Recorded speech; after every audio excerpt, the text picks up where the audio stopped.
안녕하세요. 인생도 공부가 필요해. 인공필 라디오에 방문해 주셔서 감사합니다. 오늘은 충청북도 충주에 거주 중이신 김수연 할머니의 사연을 소개해 드리겠습니다. 저희 인생도 공부가 필요해 채널 메일로 도대체 무슨 일이 있었는지 자세한 사연을 보내주셨습니다. 여러분들도 한번 들어보시고 김수연 할머니께 따뜻한 위로의 말씀이나 따끔한 조언 댓글로 남겨주시면 감사하겠습니다. 이야기를 들으시면서 여러분도 비슷한 경험을 하셨거나 주변에 그런 사람이 있다면 이런 상황에 어떻게 대처하셨는지, 여러분이라면 어떻게 현명하게 대처할 것인지 댓글로 공유해 주시면 좋겠습니다. 좋아요와 구독 그리고 알림 설정도 눌러주시면 앞으로 올라오는 감동적인 사연들을 함께 들어보실 수 있습니다. 그럼 오늘의 흥미진진한 사연 바로 읽어드리겠습니다. 사랑하는 청취자 여러분, 저는 충주에 살고 있는 올해로 70세 되는 김수연이라고 합니다. 오늘은 자녀 문제로 고민하는 저희 이야기를 전해드리고자 합니다. 많은 부모님들께서 공감하실 만한 사연입니다. 안녕하세요. 저는 결혼한 아들과 딸이 한 명씩 있습니다.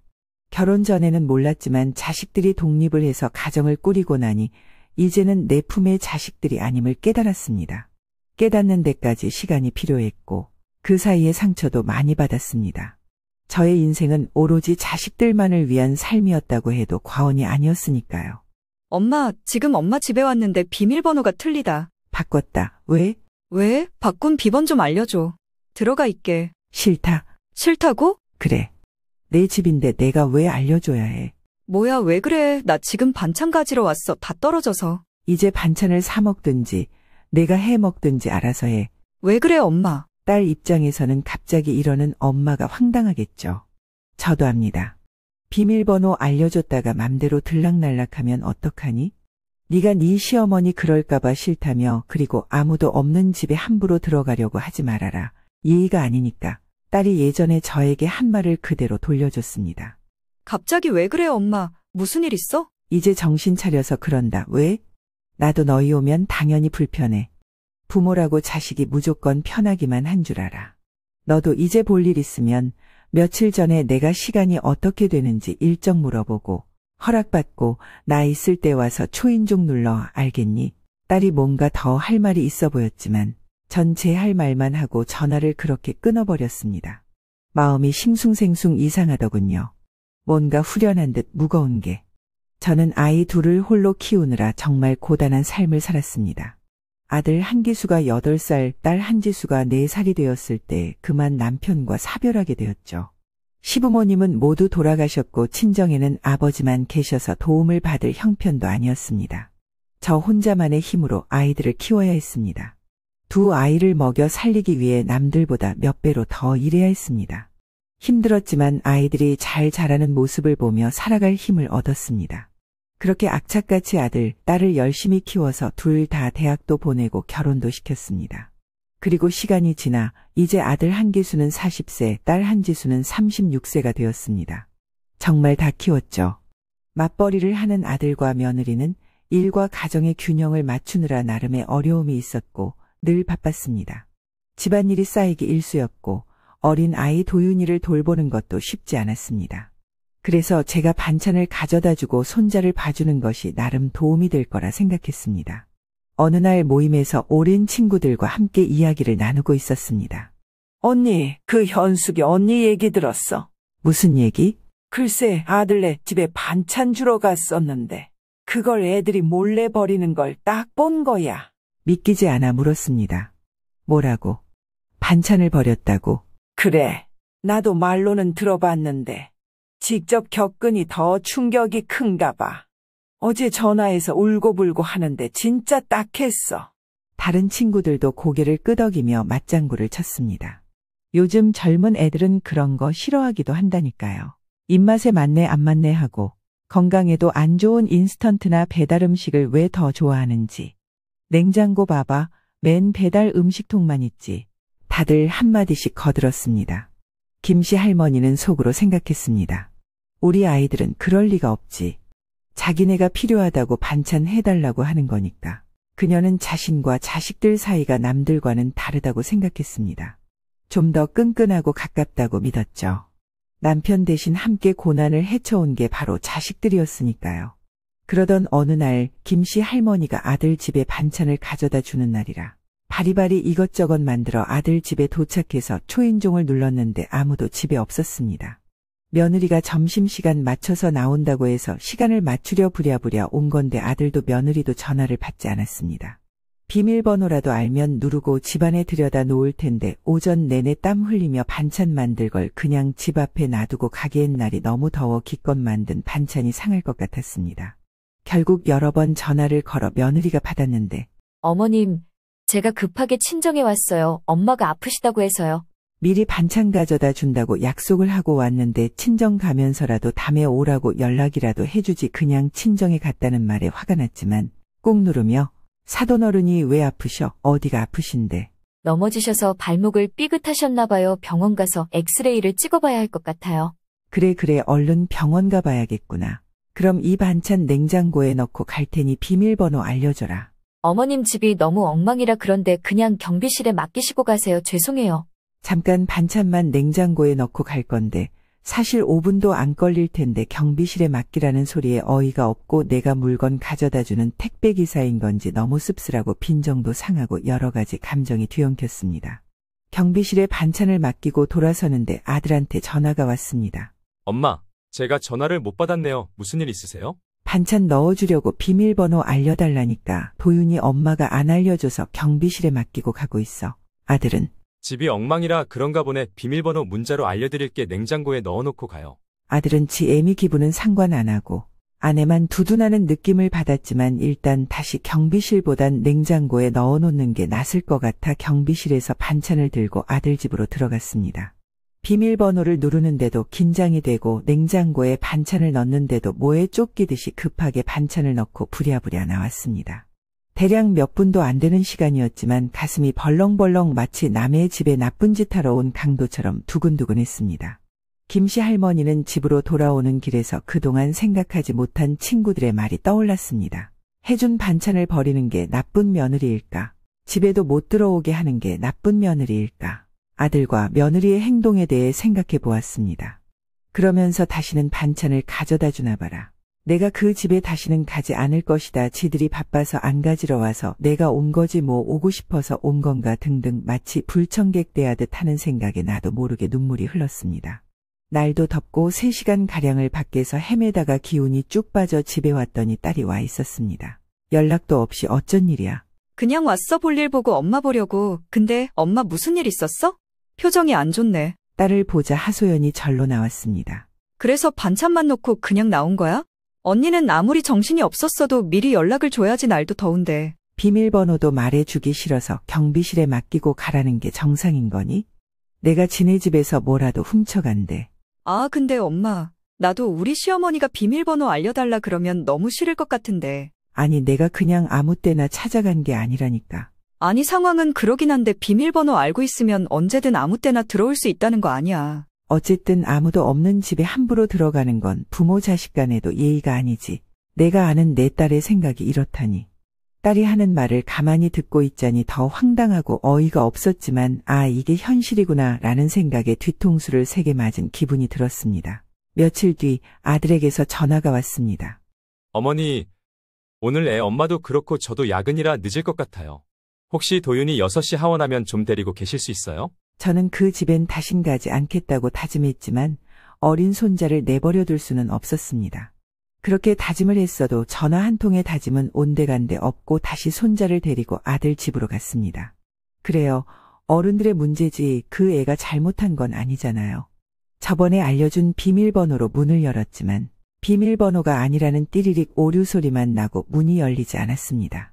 아들에게 전화를 걸었지만 전화를 받지 않았고 며느리도 연락이 안 돼서 어쩔 수 없이 놀이터로 도윤이랑 같이 갔습니다. 지난번에 다녀간 게 불과 일주일이 안 됐는데 시어머니가 한 번 다녀갔다고 비밀번호를 바꾼 것인가 싶어 머릿속이 복잡해졌습니다. 4살짜리 손주는 놀이터의 모래를 만지며 놀이에 집중해 있지만 모기에라도 물릴까봐 연신 손부채를 치며 손주 옆에 붙어서 모기를 쫓고 있었습니다. 모래놀이가 실증이 났는지 시소며 그네며 잠깐씩 올라갔다 내려오길 반복하며 그 쬐금만 녀석 따라다니는 게 여간 힘든 게 아니었습니다. 그렇게 1시간 반이 지났을 무렵 아들에게 전화가 왔습니다. 너네가 다 전화가 안 되고 비밀번호는 틀려 계속 아니라고 띠리릭거려서 놀이터에서 기다린다. 아, 엄마 비밀번호 바뀌었는데 말을 안 해줬네. 미안해요. 다시 비밀번호 문자로 보낼게요. 그리고 도윤이 더워서 놀이터 별로 안 좋아하는데 시원한 카페라도 가시지. 결국 아들에게 비밀번호를 새로 받았습니다. 지엠이 애타게 전화 기다린 건 생각 안 하고 나는 안 더운 사람인가 한숨이 절로 나왔지만 삭히며 손자가 배고플 생각이 들어 급하게 집에 들어갔습니다. 집안에 들어가자 난장판인 거실엔 여기저기에 옷가지가 널려 있었고 설거지가 산더미같이 쌓여 있었습니다. 며느리가 자기 살림 만졌다고 뭐라 할까 싶어 하기 싫었지만 손자의 밥을 챙기기 위해 김씨 할머니는 설거지를 해야 했습니다. 지금 내가 뭐 하고 있는 건지 설거지를 하며 스스로가 한심하게 느껴졌습니다. 1시간쯤 지나 아들 내외가 집에 왔습니다. 둘이 동시에 들어오자 김씨 할머니는 물었습니다. 둘이 같이 들어오네. 아들은 이 앞에서 만났어요라며 대수롭지 않게 대답했습니다. 더 있기 불편해서 김씨 할머니는 나는 이만 가보마 하고 말했습니다. 네, 가시게요? 감사했어요. 버스 아직 있죠? 라는 아들, 며느리의 말에 서운했습니다. 집까지 차로 데려다 주는 건 바라지도 않았습니다. 그냥 저녁은 드셨는지 수고했다라는 말보단 급하게 따라 나와 인사를 하며 보내는 아들과 며느리의 행동이 서글프게 만들었습니다. 엘리베이터를 타려는데 1층에서 잡고 있는지 한참을 안 올라와서 기다리고 서 있는데 복도의 말소리가 들려보니 아들과 며느리 둘이 나와서 비밀번호를 또 바꾸고 있더라고요. 그러면서 하는 대화가 이렇게 늦을 줄 알았으면 영화는 밤에 볼 걸 그랬다. 비밀번호 바꾸는 것도 일이네 등등. 둘이 바쁘게 야근을 한 게 아니라 영화를 보고 왔더라고요. 참 기가 막혔습니다. 솔직하게 영화 보고 온다고 손자 봐달라고 하면 제가 뭐라고 하겠습니까? 왜 거짓말까지 하는지 이해가 안 갔습니다. 더 화가 났던 건 아들 녀석도 며느리보다 나은 게 조금도 없다는 거였습니다. 내가 고생고생 키운 그 아들이 맞나 의심스러웠습니다. 숫자 몇 개가 뭐라고 사람 마음을 이렇게 비참하게 만드는지 집으로 돌아오는 발걸음 한 걸음 한 걸음이 천근만근 무거웠습니다. 그날 밤 또 아무리 자식이라도 적당한 거리를 두어야겠구나 하며 다시 한번 다짐했습니다. 그리고 일주일이 지났습니다. 김씨 할머니는 밖에서 친구와 시간을 보내다 함께 저녁을 먹고 놀려고 집으로 돌아왔습니다. 그런데 현관문을 열고 들어가자 집안엔 아들과 손자가 있었습니다. 어머, 손님이 와 있었네. 친구가 아들을 보고 아는 척을 하며 이야기했습니다. 내가 여기에 왜 있니? 말도 없이. 아, 도윤이 좀 맡기려고요. 뭐 갑자기 애를 맡긴다고. 제가 일이 좀 있어서요. 도윤이 엄마는? 도윤이 엄마도 오늘 바빠서요. 집에 안 계셔서 지금 전화 드리려던 참이었어요. 친구분이랑 집에서 계시게? 같이 저녁밥 먹으려고 했지. 그럼 저는 도윤이 놓고 갈게요. 아니 갑자기 이렇게? 제가 오늘 정말 바빠서요. 좀 부탁드려요. 그리고 도윤이 아직 밥 안 먹었어요. 하며 내 말을 끝까지 듣지도 않고 제 말만 하고는 떠나버렸습니다. 아이고, 언니도 고생이 많네. 집에 함께 들어왔던 친구가 어깨를 두드렸습니다. 그리고 친구와 함께 저녁을 해 먹으려던 계획은 무산이 되었습니다. 4살짜리 어린 손자가 가만히 있지를 않고 정신을 쏙 빼놓기 때문이었죠. 오늘은 안 되겠다. 다음 같이 먹자 언니. 애가 남자애라 그런가 정신이 하나 없네요. 그래 미안해. 연락할게. 다음에 꼭 먹자. 친구가 돌아간 뒤에 저는 아이 뒷공무니만 쫓아다녀야 했습니다. 아들 집과는 다르게 푹식한 매트도 깔려 있지 않고 테이블이며 식탁이며 여기저기 모서리들이 뾰족해서 한시도 눈을 뗄 수 없었죠. 그러다 잠시 한 눈판 사이에 손자 도윤이가 쿵소리와 함께 넘어졌습니다. 아이고 도윤아. 넘어지면서 어디 모서리에 부딪혔는지 도윤이의 이마가 발갛게 부었고 멍이 들 것 같았습니다. 엉엉 우는 아이를 안아 달랬습니다. 연고를 찾아 발라주고 아이도 진정하고 나서야 정신을 차려 며느리의 전화를 걸었습니다. 애미야, 도윤이가 놀다가 넘어져서 멍이 들 것 같은데. 그러자 깜짝 놀라는 며느리가 어딜요? 많이 다쳤어요? 아니 그건 아니고 살짝 쿵하고 넘어졌는데 이마에 멍이 들 것 같아. 아니 얘 얼굴을 어머니. 미안하다. 내가 본다고 본 건데. 지금 갈게요. 손자는 그 전에 넘어진 건 잊어버리고 재밌게 놀고 있었지만 그래도 마음이 좋지 않았습니다. 아들, 며느리가 급하게 왔길래 미안하다. 잠깐 한눈판 사이에 어머니 잘 좀 봐주세요. 애 밥 차리느라 잠깐. 다른 사람 못 믿어서 어머님한테 부탁하는 거잖아요. 좀 더 주의하셔야죠. 하며 급하게 애를 안고 신발을 신고선 이러면 제가 어떻게 어머니한테 애를 믿고 맡겨요? 너무 속상하네요. 하며 나가더라고요. 속상한 며느리 마음은 이해가 갔지만 참 정이 떨어지더라고요. 손자를 사랑하는 마음과는 별개로 애를 보는 일은 참 힘이 들고 쉬운 게 아닙니다.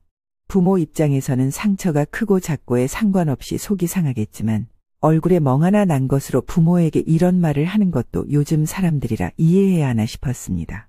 하지만 기분이 더 나쁜 건 아들이었습니다. 강 건너 불 구경하듯이 며느리에게 지 애미 죄인 취급하고 있는데 쳐다만 보고 있었습니다. 다음부터 주의 좀 해라.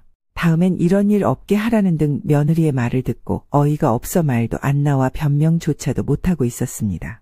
사실 지난번에 아들 집에서 들었던 대화를 생각하면 이렇게 마주보고 이야기하고 싶지도 않았는데 손자 때문에 어쩔 수 없이 또 인심 써서 이번 일을 넘어가겠다는 듯한 며느리의 태도와 말에 헛웃음이 나왔습니다.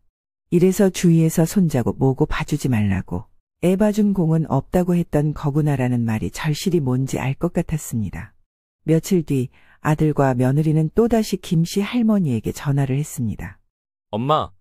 엄마 집 앞인데 중요한 약속이 있어서 도윤이 좀 맡겨야 하는데 비밀번호가 안 맞아요. 김씨 할머니는 답답한 마음에 너희는 내가 반찬 들고 문 앞에 있다고 하면 난리치잖아. 근데 나는 너희들이 애 데리고 왔다고 비밀번호 알려주고 당연히 애도 봐줘야 하니 하고 말했습니다. 아들은 엄마 사정 좀 봐주실 수 있잖아요. 중요한 약속이라 어쩔 수 없어요라며 당연하다는 듯 말했습니다. 김씨 할머니는 참을 수 없었습니다. 너희가 그렇게 사생활이 중요하다면서 왜 나를 강도처럼 취급하니? 난 자존심이고 뭐고 아무것도 없는 줄 아니? 이제 도윤이는 알아서 둘이 봐라. 나도 내 인생이 있어. 나도 친구들하고 주말에는 놀러 다니고 할 거야. 아들은 옆에 애 엄마도 있는데 창피해서 고개를 못 들겠어요. 제가 처갓집에서 이런 일 겪었다 그러면 엄마도 화내지 않으시겠어요? 엄마 도대체 왜 그러세요? 앞으로 우리 집에 오려면 미리 연락해. 오늘은 내가 바빠서 집에 늦게 들어간다. 저는 전화를 끊고 나서도 씩씩댔습니다. 그리고 다음날 딸에게도 전화가 왔습니다. 엄마, 지금 엄마 집에 왔는데 비밀번호가 틀리다. 바꿨다. 왜? 한 번도 비밀번호 바꾼 적 없더니 그래서 뭘로 바꿨는데 알려줘 들어가 있을게. 싫다. 싫다고? 그래 내 집인데 내가 왜 알려줘야 해.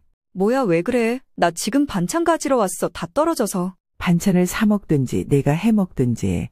왜 그래 엄마? 딸 입장에서는 갑자기 이러는 엄마가 황당하겠죠. 비밀번호 알려줬다가 맘대로 들락날락하면 어떡하니.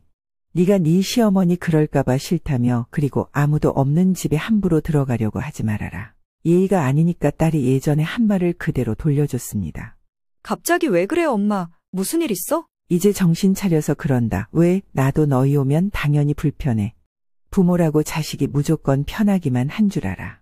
너도 이제 볼 일 있으면 며칠 전에 내가 시간이 어떻게 되는지 일정 물어보고 허락받고 나 있을 때 와서 초인종 눌러. 알겠니? 딸이 엄마 하고 불렀지만 제 할 말만 하고 전화를 그렇게 끊어버렸습니다. 아들도 그렇고 딸도 그렇고 갑작스런 김씨 할머니의 행동에 당황도 하고 화도 나고 상처도 받을 수 있겠죠.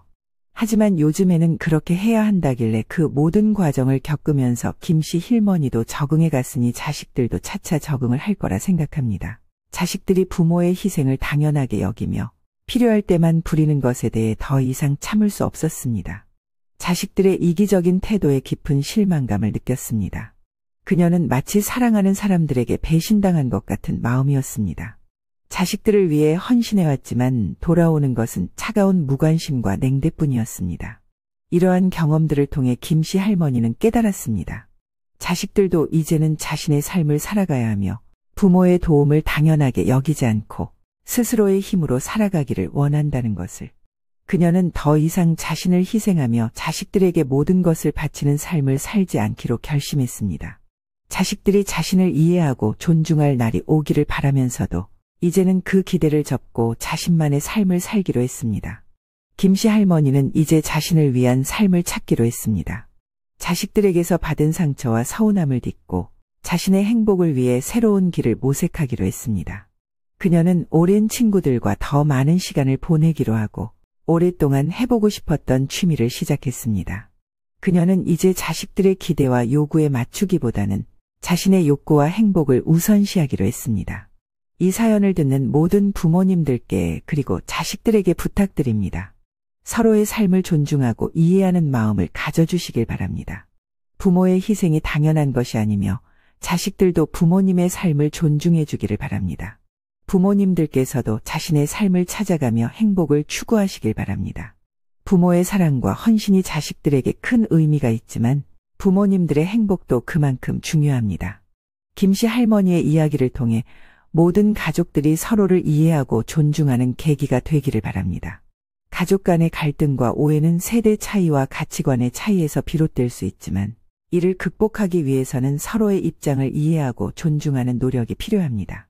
부모님들은 자식들이 독립적으로 살아가기를 바라고 자식들은 부모님의 사랑과 지원을 감사히 여기며 동시에 부모님의 삶을 존중해야 합니다. 자식들에게 부탁드리고 싶은 말은 부모님의 희생과 사랑을 당연하게 여기지 말고 그들의 삶을 이해하고 존중해 주시기를 바랍니다. 부모님의 기대와 요구에 맞추기보다는 자신의 삶을 살아가면서도 부모님과의 관계를 소중히 여기는 마음을 가지시길 바랍니다. 부모님들에게는 자식들이 자신을 이해하고 존중하기를 바라면서도 자신만의 삶을 찾아가시기를 바랍니다. 자식들에게 모든 것을 바치는 삶보다는 자신의 행복을 추구하며 살아가시기를 바랍니다. 부모님의 행복이 자식들에게도 큰 영향을 미친다는 것을 잊지 마세요. 김씨 할머니의 이야기를 통해 모든 가족들이 서로를 이해하고 존중하는 계기가 되기를 바랍니다. 세대 차이와 가치관의 차이로 인한 갈등을 극복하고 서로의 삶을 존중하며 살아가는 행복한 가족이 되기를 기원합니다.